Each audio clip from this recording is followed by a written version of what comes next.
Consolidation of process में किसी मौके पे हमें शामिल किया गया और ना ही हमारी मौजूदगी में हुआ। और इसके बावजूद कि हमने उनको एप्लीकेशंस मैंने दी NA-47 के रिटर्निंग अफसर को, और सारी रात मैं धरना दे के बैठा रहा आउटसाइड द प्रेमिसेस, और कल दिन 1 बजे तक उन्होंने वो प्रोसेस स्टॉप कर दिया। क्योंकि रात 12-1-2 बजे तक हम जीत रहे थे। उन्होंने बाहर स्क्रीन लगाई हुई थी, उस स्क्रीन के ऊपर हमने देखा, हम जो फॉर्म 45 हमारे पास आया, हमने अपने दफ्तर में उसका पूरा सेक्रेटेरिएट बनाया, उसको टेबुलेशन करते गए, कंसोलिडेट करते गए। उस स्क्रीन के ऊपर हमने देखा कि जो हमारे हक में वोट थे अकॉर्डिंग टू फॉर्म 45 वो तब्दील करके तारिक फजल को दिया जा रहा है, और जो उनके वाले कम वोट थे वो हमारे खाते में डाले जा रहे हैं। हम इमीडिएटली पहुँचे और RO के साथ मुश्किल मुलाकात करने में कामयाब हुए। उस मुलाकात में उसने हमें कंसोलिडेशन वाले कमरे में नहीं जाने दिया, हमें कोई प्रोसेस में नहीं शामिल होने दिया, और धमकी दी 1 घंटे के अंदर कि जनाब या तो आप चले जाएं वरना हम आपको ज़बरदस्ती बाहर निकाल देंगे। मैं उनके दफ्तर में बैठा कि मेरा ये हक है, बुनियादी हक है कि मैं प्रोसेस ऑफ कंसोलिडेशन मेरी मौजूदगी में होनी चाहिए, ये लॉ कहता है। उन्होंने उस कमरे में, उन्होंने कहा जी अच्छा हम आते हैं। वो अपने उस कमरे में चले गए जहाँ कंसोलिडेशन हो रही थी, वो जाकर कमरा लॉक कर दिया, और मैं वहाँ बैठ के फिर वापस आ गया, और प्रीमिसेस के बाहर सारी रात में बैठा रहा, कल सारा दिन बैठा रहा, और 1 बजे के करीब उन्होंने ये फॉर्म 47 जारी किया। ना मेरी मौजूदगी में, ना मेरे एजेंट की मौजूदगी में कंसोलिडेशन हुई, ना हमें सुना गया। और हमने इलेक्शन कमीशन और DRO को भी दरख्वास्तें दी। इलेक्शन कमीशन ने आर्डर किया कि इनकी दरख्वास्त मुनासिब है, इस पे इनकी ग्रीवेंस को रिड्रेस किया जाए। 2 एप्लीकेशनें दी, मगर दोनों को उसने नहीं सुना, क्योंकि वो ढिठाई और बेईमानी पे उतरा हुआ था, इसलिए वो ये कर रहा है। और एक बात, हमारे पास form 45 in its original form में मौजूद हैं, और उसका मैंने PDF फॉर्म में बना दिया है। USB की सूरत में मैं इनको दरख्वास्त में शामिल कर रहा हूँ, और उसका मैंने सोशल मीडिया पे और सारी जगह मैंने वो PDF फॉर्म 45 जारी कर दिए हैं। फॉर्म 45 वो है जिसकी बुनियाद पर 47 का फॉर्म होता है, यानी जो रिज़ल्ट है उसको सिर्फ कंसोलिडेट करते हैं।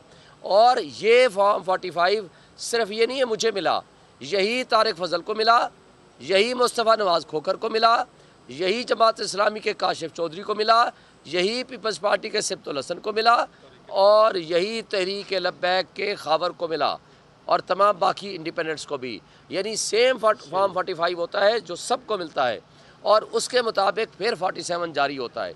और कल मुस्तफ़ा ने और जमात इस्लामी ने और तहरीक लब्बैक ने मुझे मुबारकबाद भी दी है, और उसी को एक्सेप्ट किया, इस रिज़ल्ट को, कि जो फ्रॉड यहाँ हो रहा है उसको रिजेक्ट किया है।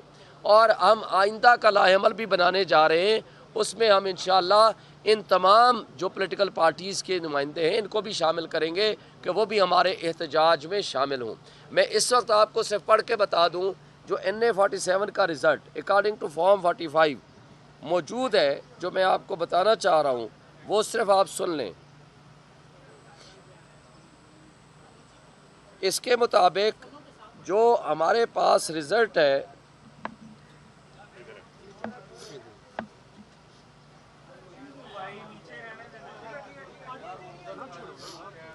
टोटल पोलिंग स्टेशन थे, सुन लें भाई, टोटल पोलिंग स्टेशन थे 387 मेरे हलके के।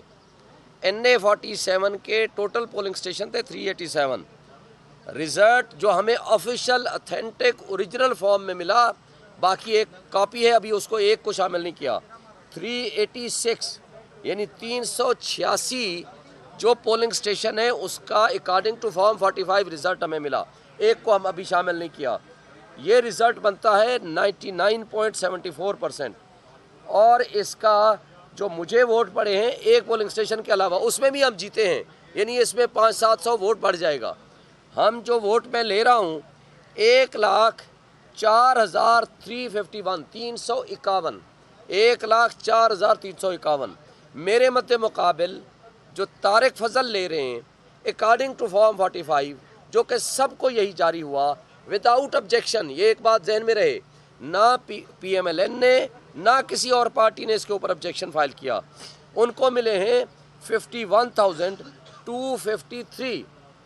अच्छा जी, और मुस्तफ़ा नवाज़ खोखर को मिले हैं इसके मुताबिक, एक पोलिंग स्टेशन का रिजल्ट बाकी है जिसमें मैं जीता हुआ हूँ, वो इसमें ऐड करेंगे तो ज़ाहिर है 500-700 वोट मेरे बढ़ जाएंगे। जी, मैं तारिक फजल के वोट आपको बता रहा हूँ 51,253, और मुस्तफ़ा खोखर के मिले हैं 19,759, 19,759, और जनाब इसके मुताबिक सिब्तुल हसन को मिले हैं 15,202, और इसके मुताबिक सैयद खाबर को मिले हैं 11,260, ये TLP के हैं, और जमात इस्लामी के काशिफ चौधरी को मिले हैं 7,936। मैं एक दफ़ा फिर वाजे कर दूं, 387 टोटल पोलिंग स्टेशन थे, जिसमें से 386 का ऑथेंटिक रिज़ल्ट मैं आपको बता रहा हूं, और एक का भी बाकी है जिसमें मैं जीता हुआ हूं, इसलिए कि मुझे ओरिजिनल मिल जाएगा, वो ऐड कर दूंगा। और बाकी चूँकि इंडिपेंडेंट्स हैं वो नीचे हैं, इसलिए उनका मैं आपको नहीं बता रहा। इस तरह लीड मेरी है इस वक्त, जो कि इसमें बढ़ जानी है 200-400 वोट की, 53,106, 53,106 की इस वक्त की ये लीड है मेरी। ये authentic proper documented with original forms हमारे पास मौजूद हैं, जो मैंने PDF की सूरत में, USB की सूरत में मैं इनके पास जमा करा रहा हूँ।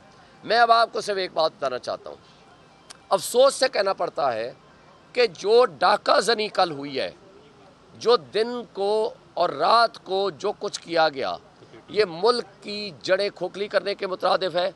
ये 25 करोड़ आवाम को जिस तरह पहले माशी तबाही और उसकी दलदल में धकेल चुके हैं, ये मज़ीद उसमें आग भड़का रहे हैं। ये आग से खेलने के मुतरादिफ है। एक तजर्बा इन्होंने करके देख लिया था 1970 और 71 में, उसका नुकसान आज तक हम उठा रहे हैं। आज उसका एक्शन रिप्ले ये करने जा रहे हैं, जो कि इंतहाई काबिल अफसोस है। ये नहीं होना चाहिए। और दुख की बात यह है कि वो लोग जो कच्चे के डाकू डकैती करके मुंह छुपा के जंगलों में फिरते हैं, तो आज पक्के के डाकू जिन्होंने सामने पब्लिक के वोट को, उनके कॉन्फिडेंस को, उनके एतमाद को, उनके बुनियादी हुकूक को डकैती की, चोरी भी नहीं डकैती की सबके सामने, मैं कहता हूँ कितने ढीठ और बेगैरती हो चुकी है कि उनमें गैरत ख़त्म हो गई है कि वो जश्न भी मनाते फिरते हैं और व्यक्ति स्पीचेस भी करते फिरते हैं। अफसोस की बात है कि बेगैरती का लेवल इस हद तक गिर गया है। क्या सियासत इसका नाम है कि आप सरेआम डकैती करें, सरेआम आप चोरी करें? और मैं एक बात वाजे कर देना चाहता हूँ, हमारी मुक़्तदर इस्टेब्लिशमेंट जो ये खेल खेल रही है, जो इस वक्त हमारी ब्यूरोक्रेसी को करप्ट प्रैक्टिसेस में इन्वॉल्व कर रही है और बेईमानी और डकैती का सबक सिखा रही है, ये इस्टेब्लिशमेंट अपना भी नुकसान कर रही है, मुल्क का भी नुकसान कर रही है, मुल्क की इकाइयों को नुकसान पहुंचा रही है, मुल्क की बुनियादें खोखली कर रही है, और अपना जो हमारा एक बेहतरीन खूबसूरत मुल्क है, हमारा चेहरा दागदार कर रही है। और ये बदनुमा दाग पूरी दुनिया देख रही है। आज यूरोपीय यूनियन से लेकर, आज आप BBC से लेकर, तमाम गार्डियन से लेकर, तमाम सहाफ़ी बिरादरी, दुनिया की इंटरनेशनल मीडिया आपके ऊपर सवालिया निशान उठा रही है। ये मुल्क के लिए नुकसानदेह है। इससे आपको नुकसान ये होगा कि कल कश्मीर में जिस वक्त ये सिचुएशन आप पॉइंट आउट करेंगे कि कठपुतली वज़ीर आला और वज़ीर आज़म बैठा है, तो आपके मुंह के ऊपर ये तमाचा मारेंगे कि आपके अंदर भी कठपुतली वज़ीर आला और वज़ीर आज़म बैठा है। मैं तमाम स्टेक होल्डर्स को ये वार्न करता हूँ कि आज भी वक्त है, हक सच का साथ दें।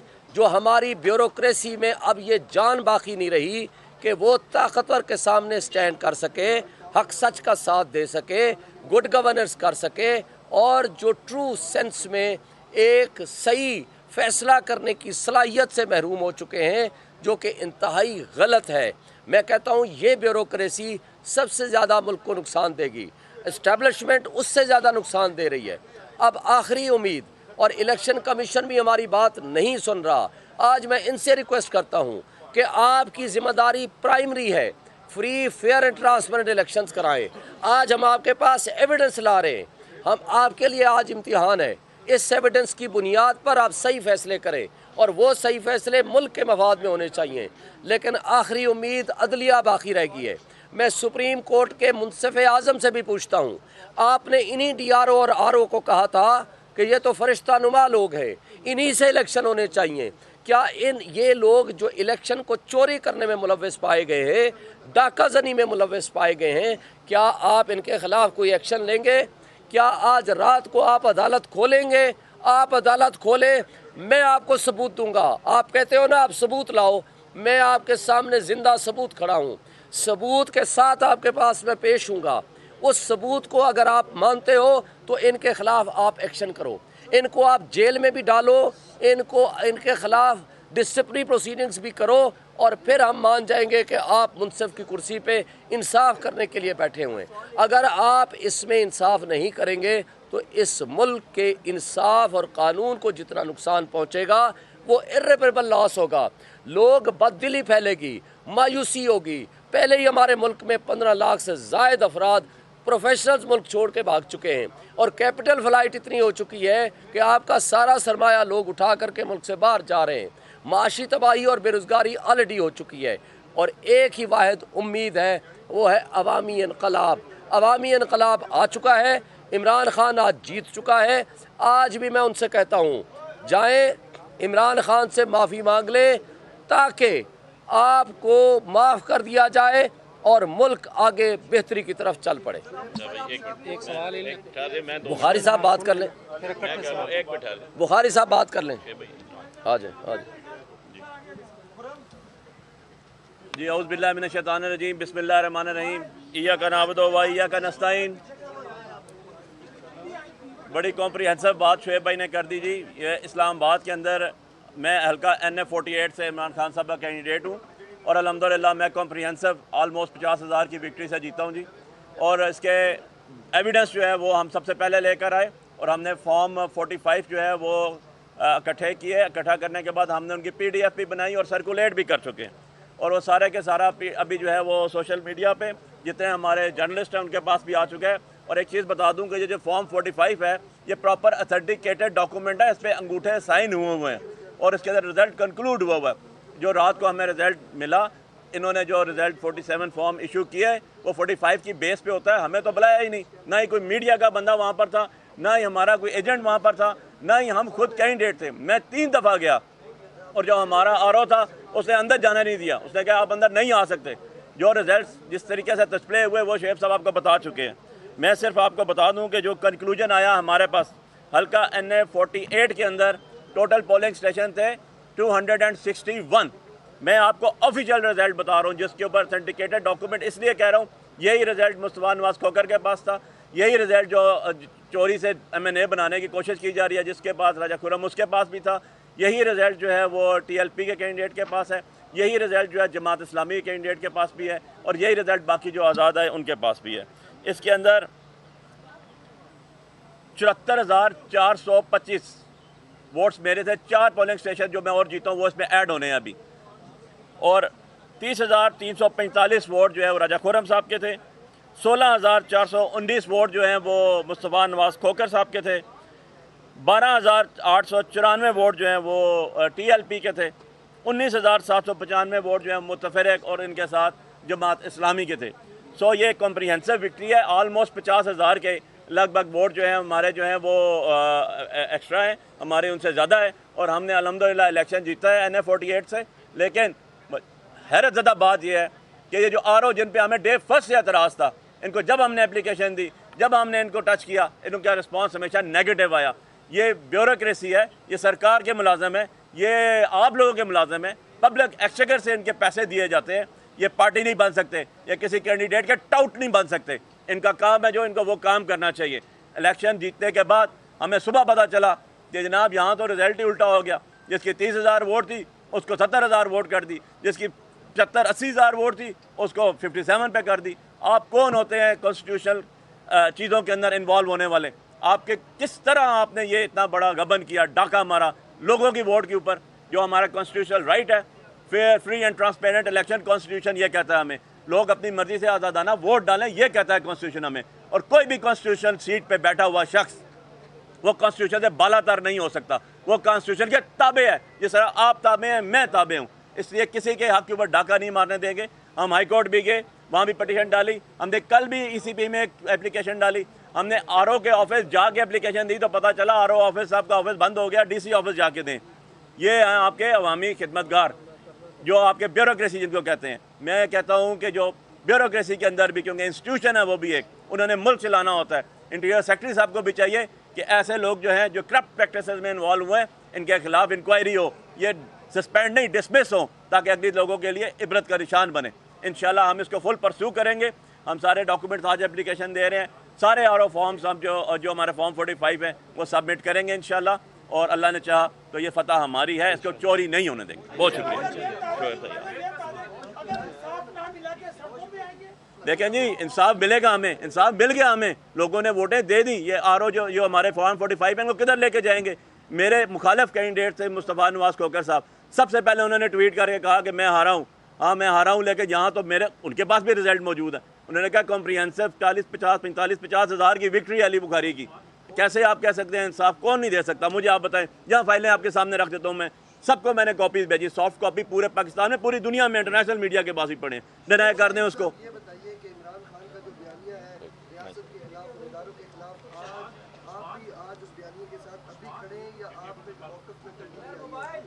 देखें, हम किसी के मुखालिफ नहीं हैं, ये जहन में रखें। हम एस्टेब्लिशमेंट को कहते हैं आपका काम है बॉर्डर्स का तहफ़्फ़ुज़ करना, आपका काम है मुल्क का तहफ़्फ़ुज़ करना, आपका काम नहीं है आप सियासत में इन्वॉल्व हों। हम किसी के दुश्मन मुखालिफ नहीं हैं, हम मुहिब्बे वतन हैं, हमारा मरना जीना इस मुल्क के साथ है। हम 25 करोड़ अवाम के नुमाइंदे हैं। हम इस मुल्क में, इस धरती में रहने वाले 25 करोड़ अवाम के एक वन ऑफ दी रिप्रेजेंटेटिव हैं। हम उनको ये कहते हैं कि सारे इदारे अपने अपने हुदूद में कायम करें, काम करें। Constitution and rule of law हमारा सबसे बड़ा नारा है। जो मुल्क कानून और आइन की पासदारी नहीं करता, दुनिया का उसूल उठा लें, 1000 साल की हिस्ट्री उठा लें, जहाँ अमन नहीं होता, जहाँ कानून की हुक्मरानी नहीं होती, जहाँ इंसाफ नहीं होता, दुनिया में कभी किसी ना मुल्क ने तरक्की की है ना कौमों ने तरक्की की है। इसलिए हम कहते हैं कानून और आइन की हुक्मरानी हो, सब लोग अपने अपने हुदूद में दायरे में रह के काम करें, कोई अनकॉन्स्टिट्यूशनल काम ना करे। जो अनकॉन्स्टिट्यूशनल काम करेगा वो गद्दार होता है। जो शख्स मुल्क के दिफा और मुल्क की सलामती को और ख़ुद मुख्तारी का दिफा करे, आप उसको कहते हो मुजरिम है।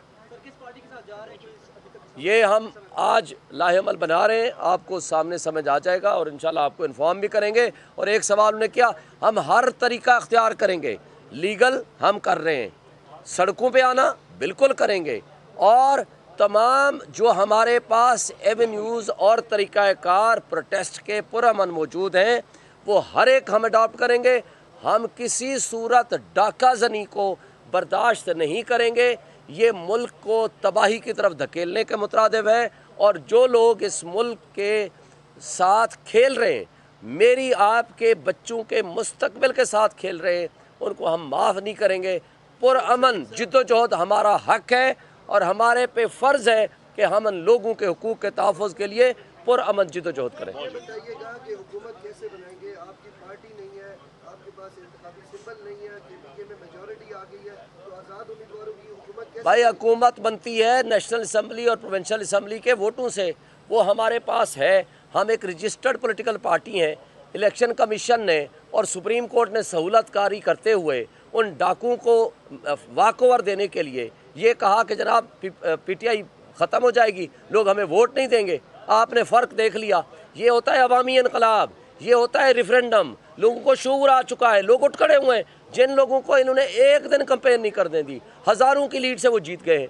ये होता है फ़र्क। मेरा ये हल्का NA47 मुझे बताएं, इमरान खान का घर का हल्का है। यहाँ इमरान खान साहब 43,000 से जीते थे। मैं उनका सिपाही फॉलोअर हूँ। जो इमरान खान के ऊपर जुल्म हुआ, इमरान खान के नाम पे लोगों ने मुझे 53,000 प्लस से जितवाया है। ये इमरान खान की मकबूलियत का और उनकी एक पॉपुलरिटी का उरूज है। और आज भी अगर लोग नहीं समझते तो उनको समझ आना चाहिए कि आज भी वक्त है मुल्क की खातिर दुरुस्त फैसले करें। सर, आप शाहीन साहब जो आपके आज़ाद उम्मीदवार जीते हैं, क्या उनके ऊपर कोई दबाव डाला जा रहा है? कहीं से टेलीफोन कॉल आ रही है, कहीं से कोई धमकी मिल रही है उनको? ये अभी हम जब डेटा आएगा या सामने हमारी इंफॉर्मेशन कम्युनिकेशन होगी बताएंगे। अब उसका हम आपको फर्दर जो हमारा लाहेअमल होगा आज ही हम आपको इन्फॉर्म करेंगे।